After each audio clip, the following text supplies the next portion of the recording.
Hey, welcome back to the Dream Support Podcast or YouTube channel. I'm excited to be hanging out with one of our clients today, Titus Crabb. He's the president of Vertech Industries, and they help with a lot of automations and software.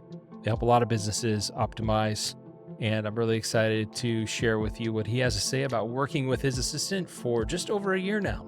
So if you're curious about what it's like to work with a remote executive assistant, and you're curious to know if you can really trust someone with all your valuable information, with email and travel arrangements and all the things that are very personal to you as a leader, this would be a great conversation for you.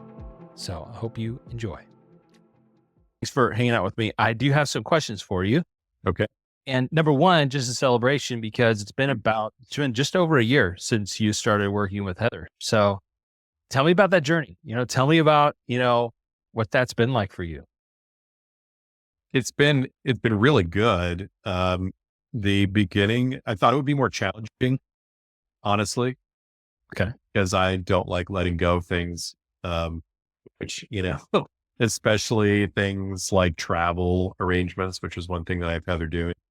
And it's just gone super well. It's, we had almost no transition time, where like she just picked stuff up right away, which is one of the things I really liked when we interviewed her, that she seemed like she's very practical, first just sort of gets it, about how things work. And that has proved to be the case. So she's taken on managing my schedule, managing my travel, managing my inbox.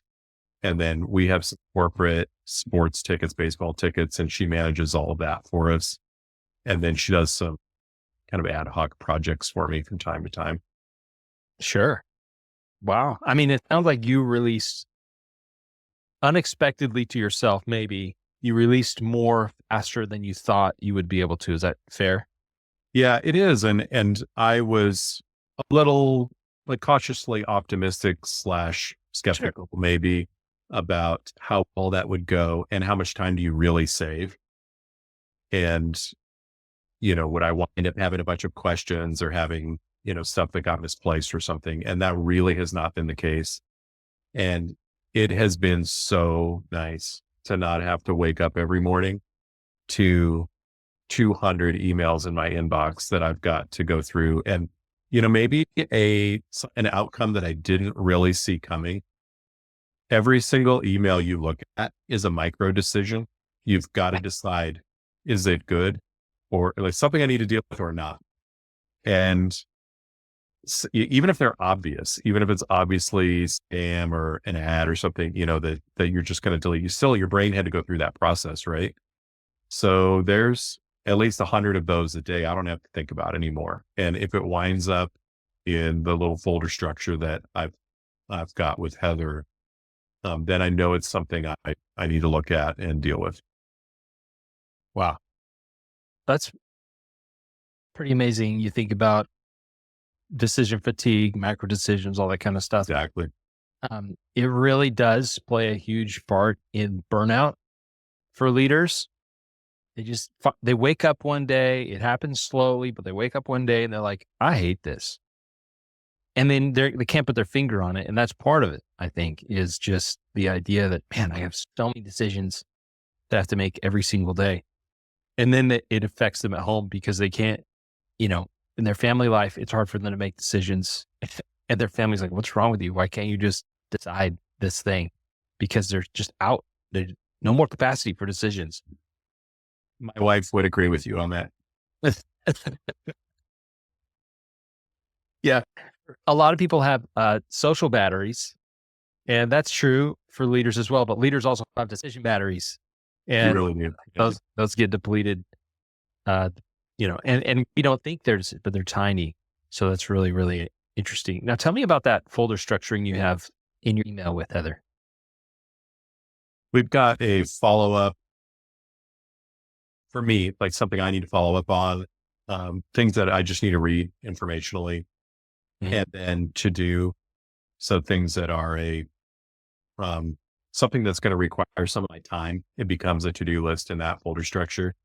And then we have one that is for her to do. So if I'm going through the things she put in my folders, and there's things I want to push back off onto her, I drop it into her to-do folder. And then there's a discuss folder.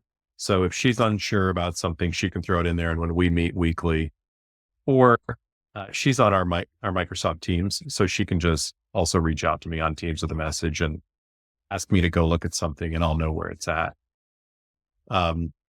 It's worked really well. She's, yeah, I mean, you asked about the folder structure, so we could probably leave it at that. I think that's, it's a nice little way for us to just stay on the same page about where things are in a process. I used to use a process, I'm trying to remember the name of the book. But it was a way to set up Outlook and a way to process email and anything you had handwritten and everything, and make the decision of, do I need to do this, or can I get it off the plate right now? And that's kind of how we have things set up between the two of us. So it's when I go into my to-do folder, I can just put my head down and knock stuff out instead of having to, again, that little micro decision. I don't have to sit there and process, do I really need to do this or not? And that's been a learning process, and it gets better and better and better every month, or even every week. She's been very open to having feedback on, hey, these kinds of things, they would better categorized over here, or I really don't need to do anything with this stuff. Just, you can feel free to delete these kind of things. So it improves over time too, as she learns my decision-making needs and the organization's needs. Do you have her drafting any responses or directly responding to things? Yeah, she does a lot. Especially scheduling things. So she'll schedule a lot of meetings for me. And if someone reaches out wanting to get on my calendar, she'll just message me on Teams and say, do you want to do this? And if I say yes, she handles it all from there. Wow. Which is, sometimes she'll respond as me. Most of the time she responds as her, and everybody just knows. Even internally in my organization, more and more, people know, just email Heather, because that's going to be a whole lot more reliable than email. It's going to be easier. Yeah. That's really good. You talk about, you don't have to log in and see 200 emails every day. Was that typical for you, having 200 emails, or was that like a really busy time? No, that's pretty typical of just what would be there in the morning. And then I was really in a habit of constantly checking email and being in reactive mode. So if I wasn't in a meeting, or if I didn't have a time block to work on something specific, I was beginning to become aware that was my life. I was just in constant reactive mode. So I don't know what the actual number is, but through the course of the day, I was probably processing mentally another, 100 or 150. It was a lot of email. And so I think that in addition to just not having to deal with those anymore, compartmentalizing email in my day has been another huge gain of this. So I can, I just have a time in the morning when I go look, and I have a time in the afternoon when I go look. And if someone really needs me otherwise, internally, they can ping me on Teams, and externally, they can ping Heather on email. And, I have a lot of people that I know real well that'll reach out by text or something if they're a key stakeholder in the Vertech ecosystem, if you will. But it has made me more efficient just in how my day goes. Yeah. Tell me. So you've now allocated specific blocks of time to actually go and do what only you can do in your email. So you went from processing all the time to processing, responding to things in specific times. So what does that enable you to do with the rest of your day that, you may have typically spent in and out of email? Yeah, you just can be more intentional about how you spend your day. So sometimes what I'm doing during my open blocks of time is still doing the things that I need to do that are in my to-do list and my inbox.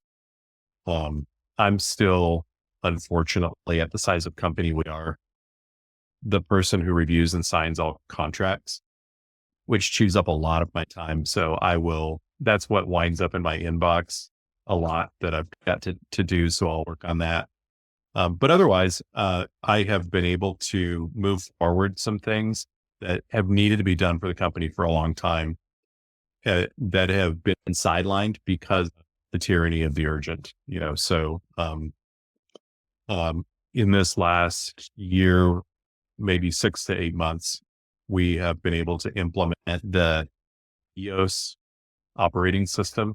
And that was one of those things that always got pushed in the background because no one ever had time, including me, to sit down and really get documented. If you're familiar with EOS, like the Vision Traction Organizer, and get all of that stuff just put down on paper. So that's done now, which I don't think would have ever been gotten across the finish line, had it not been for my new free time.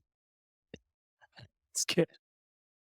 So you mentioned travel planning in there. Yeah. Um, that is such a personal thing for a lot of people. The preferences, the miles, the counts, all the intricacies. How have you been able to work with her and relaying sort of how you would do it and then try to get her as closely as possible to make it the same decisions you would make personally? Yeah, we had a really good kickoff with that when I first started working with Heather. I was the most concerned about that for the reasons you just mentioned. I have my preferences when I travel, and I travel so much that I really like things to be the way I like them to be. I think I'm probably an easier case because I fly, if I can, always the same airline. I always stay in the same brand of hotel and I stay at Marriott Courtyards if I can. So a lot of it was just communicating those preferences. And then it's just been an evolving learning process. Like, I had to be okay with like 2 hours of it isn't the way I would have wanted to, but I also saved all the time of having to go through and pick flights, and that didn't work, and waffling on price and all that stuff. And then over time, again, Heather's very open to feedback. So when we have our weekly meeting, if I happened to have traveled that week, we'll talk about what went well and any updates to my preferences I would like. And now it's pretty well honed. After just approximately a year, I rarely, if ever, have an issue with travel. And she's doing some crazy stuff. Like, we opened an office in India last year. So she's booking international travel. She had to book a car to pick me up in Mumbai and drive me like 100 kilometers away, So there's dealing with time zones, and she's just not afraid of any of that. And that stuff's time consuming, and her managing that is awesome. That's awesome. That's really awesome. As I think about leaders out there who have all the same concerns about travel, but it does take up, like, if I'm going to book my own thing, I get in my head about it and I start looking at, well, maybe that's not the best one. And I start, guessing and like going up, comparing websites. But if I assign it, they're trying to be like, I know what you want. This is the closest thing out there, probably. Let's just go with it instead of, well, maybe there's something, I'll wait 10 days and then we'll figure, no, they can be a lot more decisive because there's not as much at stake personally for them. And so I feel like it's easier to make the decision for somebody else sometimes in that regard. Yeah, I agree that it's one of those things that I tended to overthink travel, and it's not the end of the world if, you get an hour later than you would have typically gotten in, and the not having to have dealt with it is 100% worth it. And she knows, if I have a specific thing I need to be back for, I can tell her, hey, I really would like to be home by X, on return date or what have you. And she goes and hunts it down for me. And if there's questions, again, she's really good about just reaching out. And she doesn't say, what do you want me to do? It's, hey, here's the options. If they happen to straddle what I had asked for or something, which one do you prefer? And that's a much easier decision to make, A or B, versus all the list of stuff that's on the airline website. And then, oh, geez, is the other airline going to be better? And don't have to deal with any of that. Yeah, I really think that you've streamlined your preferences by pre-deciding. Like, I always fly this airline. I always stay at these places, this brand. So it makes it a lot easier to do that when you've got that streamlined. Plus you get, loyalty rewards and things like that. Typically Sure. you do that. Yeah. It's something that we actually had this conversation with my business partner that we spend so much time tripping over, what's the phrase, tripping over dollars to save pennies, or however that goes. Anyway, don't come to me for pithy quotes of wisdom. But we do, like, there's so much effort and energy that goes to that. And in the end of the day, maybe your overall savings over the course of a year is, $2,000 or something. And we're a $40 million a year company. So not that we want to be wasteful, but there's different kinds of waste, and time is a very precious commodity as much as money, within bounds of reasonability. For sure. There's a principle there it's about, I call it pre-decision. Mm-hmm. Pre-decided a lot of things, and you can decide once and for all, which makes less micro decisions along the way. Yeah. That's why certain, high level CEOs have chosen a wardrobe of the same thing over and over and over again, because they don't have to decide every day when they get up. Yeah. And Steve Jobs was famous for that, his black mock turtlenecks. Totally. Steve Jobs, there's several of them. And there's some modern sort of people who reflect that same thing. But that act of pre-deciding once and for all just makes it so much easier. I've been thinking about doing this because my wife and I typically have a lunch date every week. We usually do it on Fridays. And it's always this, like, 10 minutes before we leave, where are we going? Where are we going to go? And there's probably 8 to 10 places we rotate between. But I'm like, why do we do this? Let's make a schedule. Like, let's just say the first month, like the first Friday of every month is this. And then the fifth one will be like the throw in one that's different. If there's a fifth Friday. And I just think that would save myself so much of that, decision fatigue stuff. Because last Friday, she goes, where do you want to go? I'm like, I don't know. I had a lot of different things swarming in my mind. And I said, could you just give me, like, narrow it down, give me 2 options?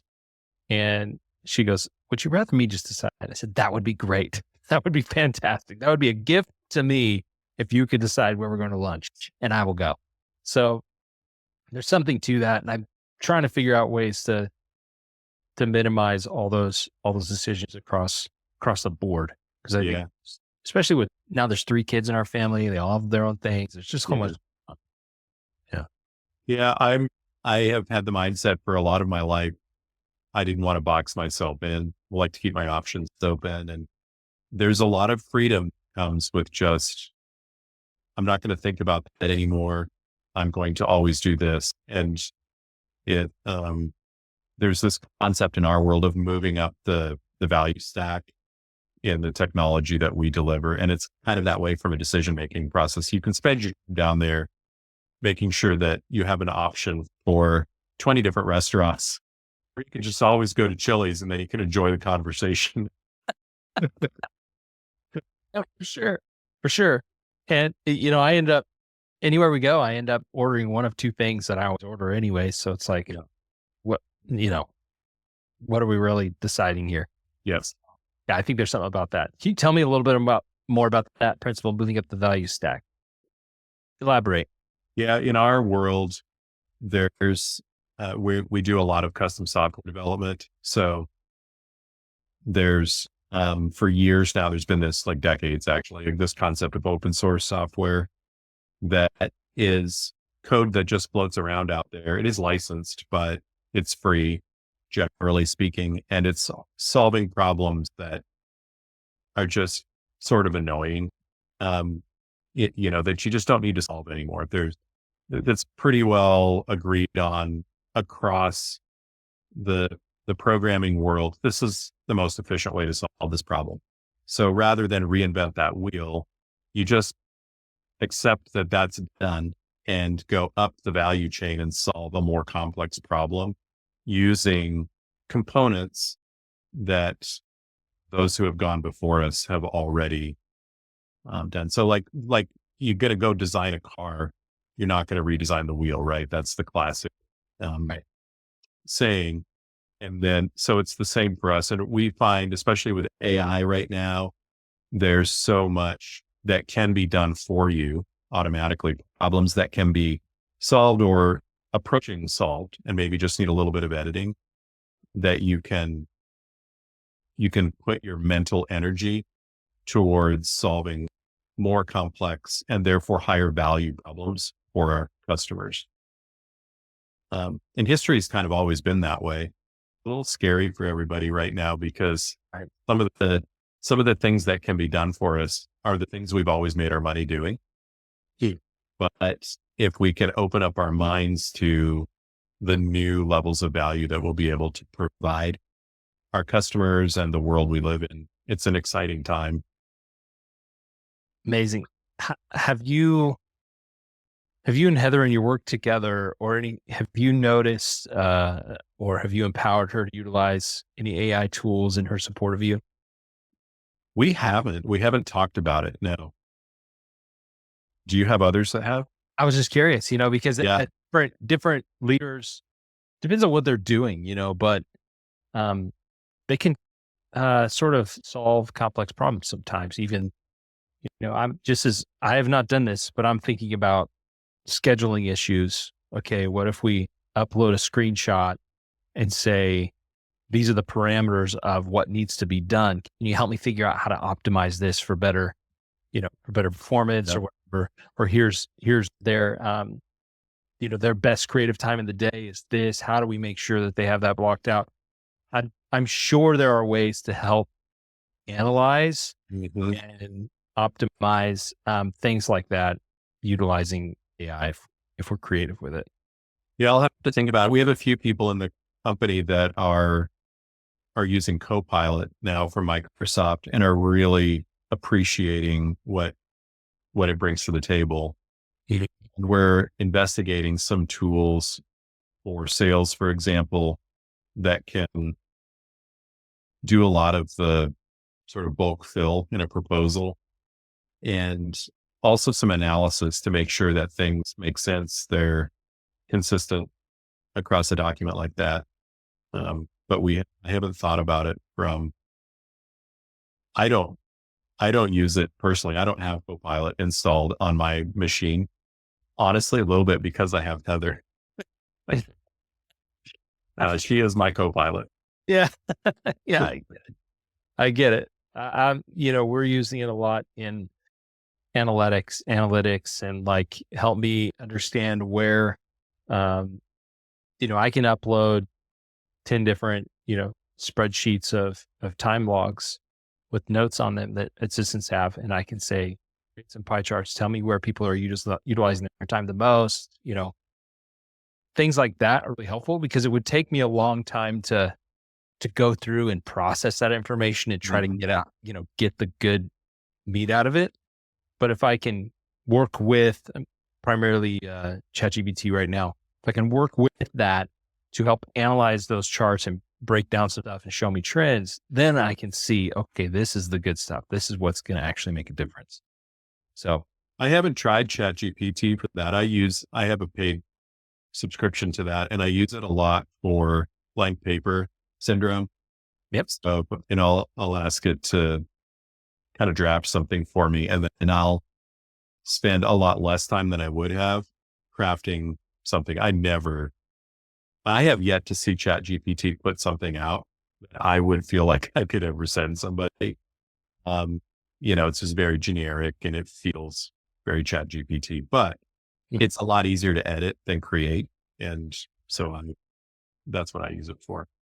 Yeah, it's great. It gives you a baseline to Yeah. jump from and be like, okay, yes, the structure works, but I'm going to change the specifics here because it's like irrelevant or that doesn't work or And that's actually a great example of that. Well, going up the value step, the value of crafting the structure of a document and the sort of basic language. Clearly that's been solved now, but the value of tailoring that to a specific situation, a specific audience, the tone or the voice that you wanted to have, that's the value that you can add as a living, breathing brain instead of a large language model. totally. I see there are a lot of people out there right now who have done traditionally, their agencies or whatever that do a lot of cold outreach, and they're trying to utilize a version of this and then grab information about the leads off of what's available on LinkedIn or whatever, and then customize it to them. But the funny thing is the customization still feels generic to me. So I get these all the time from these cold emails that are still very generic. They're trying to be specific. Hey, I noticed that you do this and this and this. I think you'd be a great fit for this and this. Let's set up a time to talk. And I'm like, I know exactly what this is. This is not custom. It's a generic thing that's going out. You're making effort. I appreciate the effort, but I'm actually not a fit for what you're talking about. So it's kind of funny how, we try to optimize and automate all these things to make it seem more personal, and still you can tell it's not personal. Still, people can sniff it out. That's what I have Heather for. She sniffs it out. So I have a close family member that is involved in AI technology development. And we spent the Christmas holiday together, and his one possible direction this is all going is that you could have an AI model, an LLM, watch you. Yep. And everything you create and everything you write for an extended period of time, like a few months or a year, and it will learn and be able to respond in a voice that's at some point indistinguishable from you, which is a little bit scary. And you start to get into the whole, yes, we can, but should we conversation. I'm not sure I want a complete digital analog of my brain out there, but Absolutely. I think mine might not take very long to train. I think there's a couple issues with that. And I think number one is, what if somebody else gets a hold of that and imitates you? That's number one. Number two, we have the capacity to change on a dime if we feel we need to. An LLM would take an equal amount of time, pretty much probably, to actually change that. Even if you tell it to stop doing something, if it's already, you don't listen too well. Yeah. It doesn't like that. It's like plain doing that. So I think it could get you stuck in a time warp of what you were at that time, but you have the capacity to change and grow as a human being. Even your words you use, how you treat people can change over time and become better. But what if all of our communication gets stuck in that version of us to where we can't show our growth as humans and our capacity for empathy or anything like that. So I think that's an issue. It could be an issue. Agreed. Yeah. There's a lot of ethical issues with AI in general that are, we'll just have to address. Same with any technology when it's in its infancy. Yeah. Well, I really appreciate you taking the time to chat with me, Titus. It's been fun. I like learning from people. I like learning about their experience. If there's anything that we can do to help you and Heather, in any way in how you're working together, we continue to give resources to our assistants. So hopefully Heather's learning from those things as well. But I want to honor your time. So thank you so much for being here with me and chatting with me, and I hope we continue to serve you for a long time. Thanks, Micah. I appreciate it. Have a great day.